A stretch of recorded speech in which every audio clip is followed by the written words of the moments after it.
একটি সমুদ্রের দিন, একটি মেঘেদের বিকেল, ছিল বুক ভরে শ্বাস নেবার ক্ষণ, মন খুলে গল্প করার আয়োজন। সেদিন সমুদ্র সৈকতে নেমেছিল মানুষের ঢল। সমুদ্রে ঝাঁপাঝাঁপি আর আনন্দে মাতামাতি, সে যেন এক সমুদ্র সার্কাস। ছোট ছোট হাত সাগর পাড়ে বালিয়ারি ভাঙে আর গড়ে।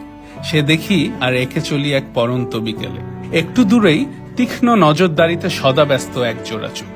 সমুদ্রের রতন্দ্র প্রহরী বসে থাকে হলুদ পোশাকে। তার পাশেই সারি সারি ছাতার নিচে বড়রা ব্যস্ত হাসি ঠাট্টা আর গল্প গুজব। মামাতো খালাতো ভাই বোনেরা এক হয়েছে না জানি কতদিন পর।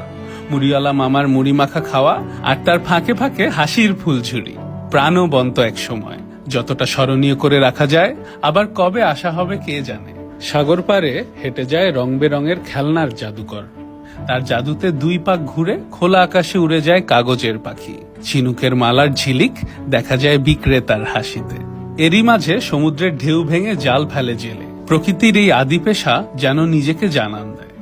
এত উৎসবের মাঝে তবুও কিছু গল্প যেন না বলা থেকে যায়, যা হয়তো শুধু এঁকেই বলা যায়। কিছু গল্প জমে নিস্তব্ধতায়, কিছু গল্প ফুটে ওঠে চোখের ভাষায়। সমুদ্রের গর্জনে ফিরে আসি আবার বাস্তবতায়। পা ছুঁয়ে যায় ঠান্ডা নোনা পানি। হয়তো আবার কখনো দেখা হবে এই সাগর পাড়ে, অন্তহীন বিশালতায়।